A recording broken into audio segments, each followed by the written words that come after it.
reject, to throw away, to discard. I'm trash and now everyone knows it, especially the admissions board at Stanhope. I've been branded with a scarlet R and now I have to accept that.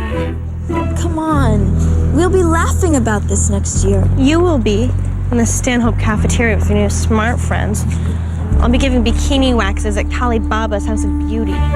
Your rejection was a mere technicality. Your grades are fine. Your SAT's acceptable. It was just your essay. That stunk up the place? Exactly. So you rewrite and reapply. You have a week. Dee, what's going to make the next essay I write any less stinky than the one I wrote last month? You've matured as a writer. I've matured as a loser. You are a good writer. Well, at least you used to be. Before him. Let's see. Who shall be next? What about Cher Horowitz? Happy birthday, Mr. Whiskers. So tell me, did you toil laboriously over this scintillating opus? Trick question. If I did, I'm pathetic. If I didn't, I'm lazy. It took me a while.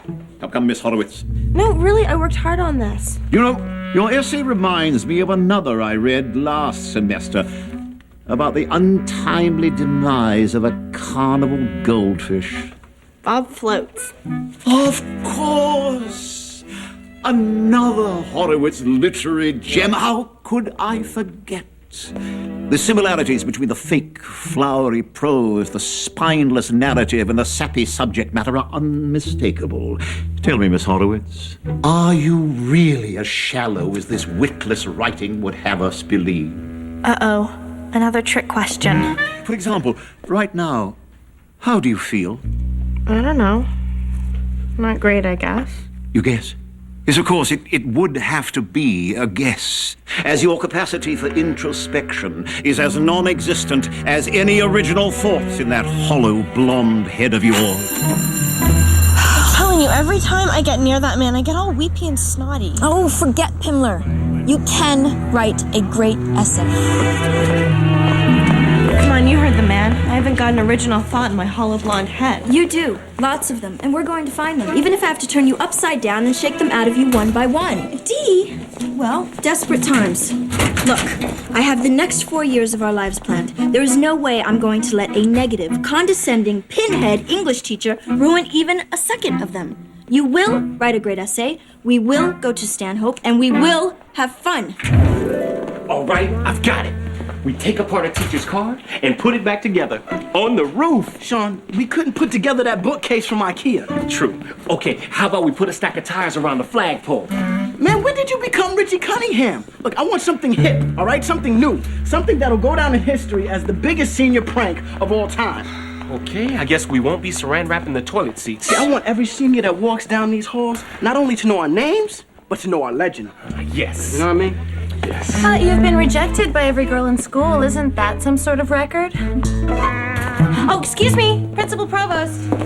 Amber, our conversation is over. We were interrupted. By my door slamming in your face. But what do they say? When one door slams, another one opens? Forget it. Senior pictures are on Friday for everyone, including the delusional. But Friday doesn't work for Annie Leibovitz. She's already booked to shoot Leonardo. As if there aren't enough photos of that wimpy twit. Then, Amber, you'll have to use a school photographer like everyone else. No! You have seen the damage those hacks can do. Security?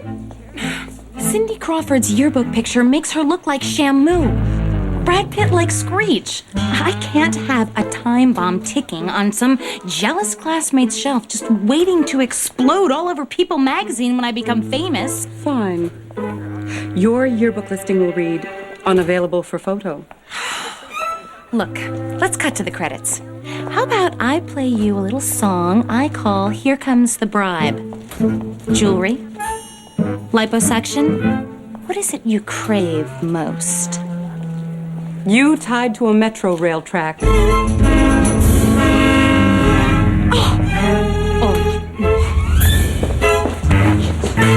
Sean, think that's gonna work, man. No, it'll wash out. Look, that pizza thing has Okay, been done. boys, you're in luck because I have got a plan that will get revenge on Provost and be the best senior prank ever.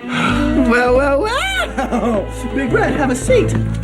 And let's prank up the volume. Okay, write this down. Call me stumped. Everyone says that the first sentence of an essay is critical. It's also impossible. Maybe if I just start with the second sentence. So how's it going? I'm starting to think about the third sentence.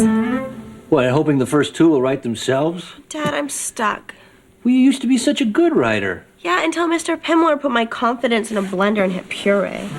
You know, he reminds me of a law school professor I once had. Nothing I ever did was good enough. I came this close to not becoming a lawyer because of her. So what'd you do? I got depressed. Nearly overdosed on Snickers. But then I got angry. I confronted her and defended my work. And when she saw how passionate I was about the law, she totally backed down. I'm not great at confrontery. Well, until you get his voice out of your head, you're never going to get back in touch with yours. I am sure if you approach Pimler with strength and respect, he will respond in much the same way. Is this a joke? Is there a camera rolling? Yes, that's it. Alan Funt's untalented spawn is waiting outside, right? No, Mr. Pimler. I think your harsh factor on my essay was totally out of line. My harsh factor? You're out of line. Sit down. No. No? Yes. I mean, no, not until we've discussed my essay. Your essay is a pedantic pedestrian piece of fluff, unworthy of intelligent discourse or the lining of a birdcage. Mr. Pimler, I think I speak for the whole class when I say we don't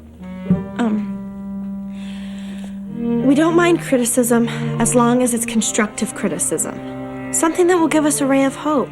You want hope? Go throw a penny in a fountain. Now, are we done? Not yet. Then by all means continue your journey across very thin ice. Mr. Pimler, you're supposed to be a teacher. We need some guidance. You want some guidance? Very well, here it is. First off, you must realize that all of you are a collective waste of skin that deprives this planet of precious oxygen. Secondly, I would suggest to every one of you that you line up on this city's highest overpass and hurl yourselves off like the mindless lemmings that you are. Oh, nuts. I'm having a heart attack. Oh my God! You all right?